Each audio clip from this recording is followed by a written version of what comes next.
All right, guys, we just finished filming our post-game show, but before we published this video, Andy Reid provided an update on Marquise Hollywood Brown. He has been hospitalized due to a sternoclavicular joint dislocation, some kind of collarbone injury dislocation. His availability to start the regular season is in question. Look, I'm not a doctor, but a dislocation, when I hear that word, has me concerned. We're under a month away from week one, and remember the Chiefs play on that opening Thursday night. So I would say his week one status is in doubt at best. We'll see. I'm sure we'll know more tomorrow. If any more updates on this drop, we will have you covered here on the Chiefs Report. But a little concerned. Let me know, scale of 1 to 10, how concerned you are with Marquise Brown. Now, coming up, we'll have our full post-game reaction to the Chiefs game against the Jags in NFL Preseason Week 1.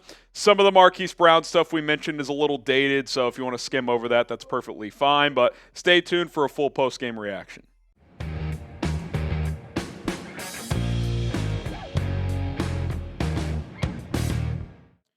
The Kansas City Chiefs drop their preseason opener 26-13 to the Jacksonville Jaguars.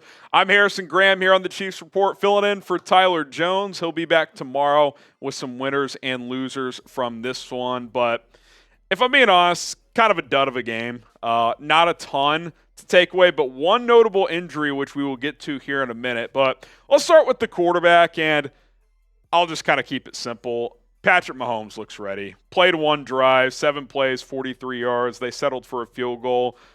Threw a ball a little low to Rashee Rice on third down. That could have been caught, but wasn't the best throw. But 3 of 4.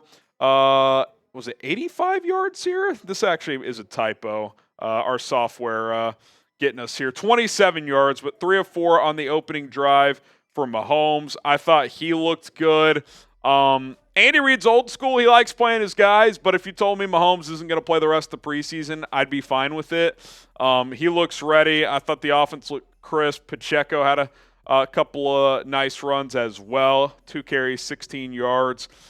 As a whole, when you get to the second, third, fourth stringers, it wasn't some generational performance. But from the starters, I think you got what you wanted out of this game. One quality drive. Harrison Butker banged in the field goal, and Travis Kelce had a catch.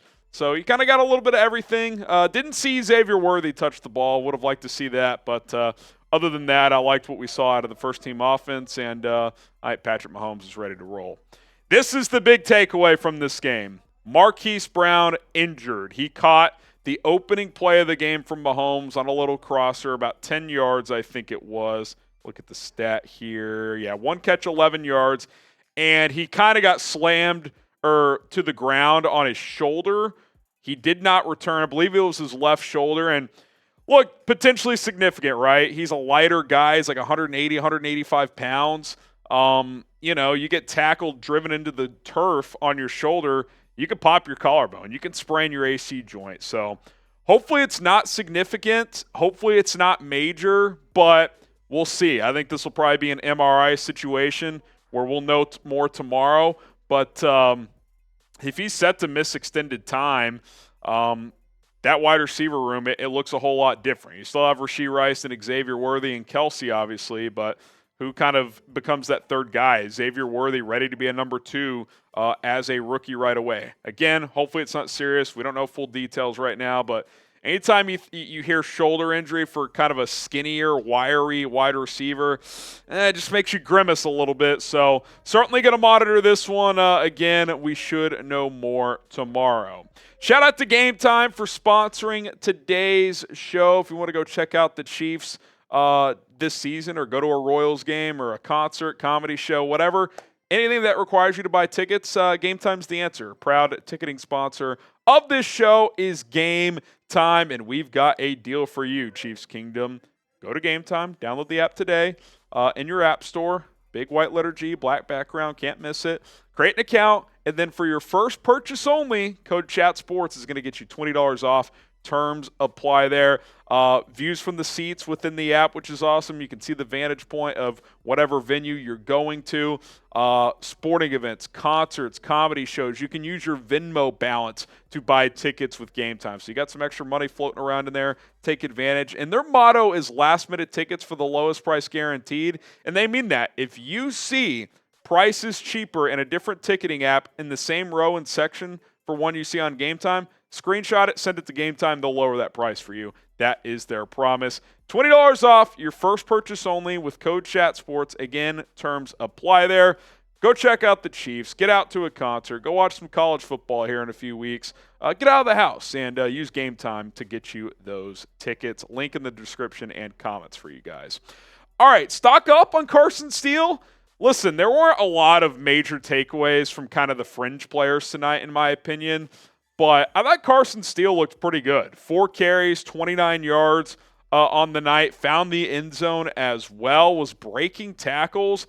I don't really know what his role is. Like, is he a fullback? Is he a running back?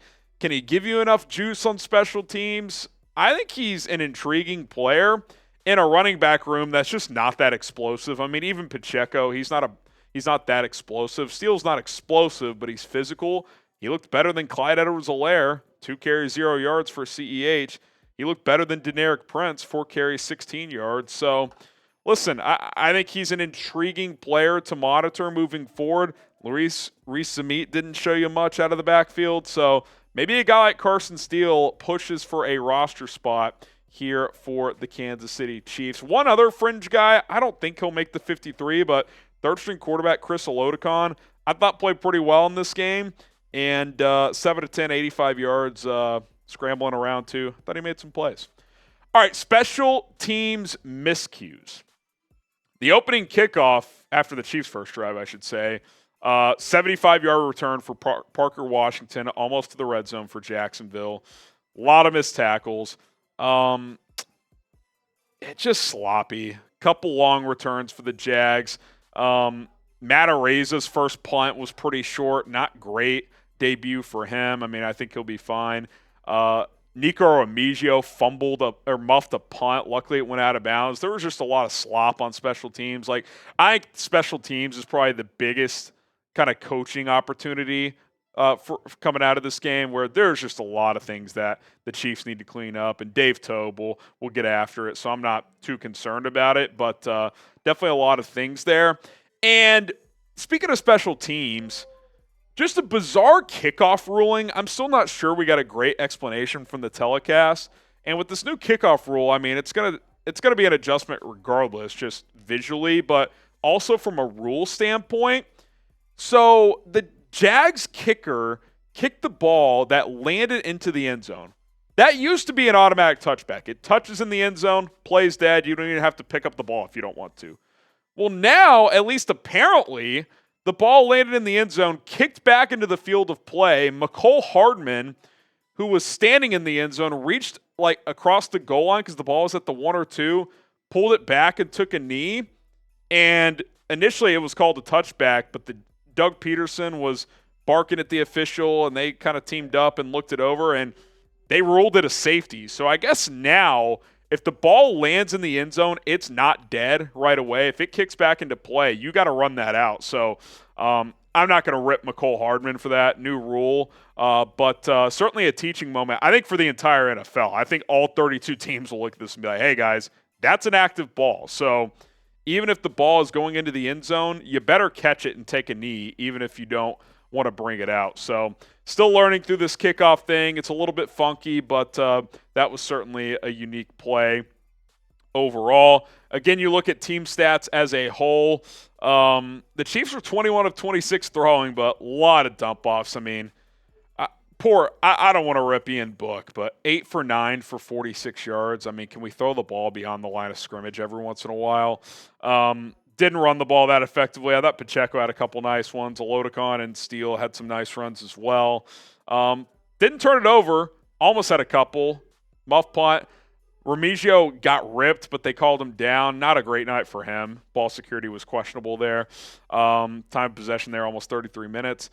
Jags more explosive. I thought Trevor Lawrence had a nice couple of throws for Jacksonville. Certainly big year for him as you look at their offense against the Chiefs defense. I didn't think the Chiefs defense was that great. Josh Williams couldn't track a ball on a underthrown slot fade that was completed early in the first half. He's competing to start, so not a great rep for him there. Some not great tackling either.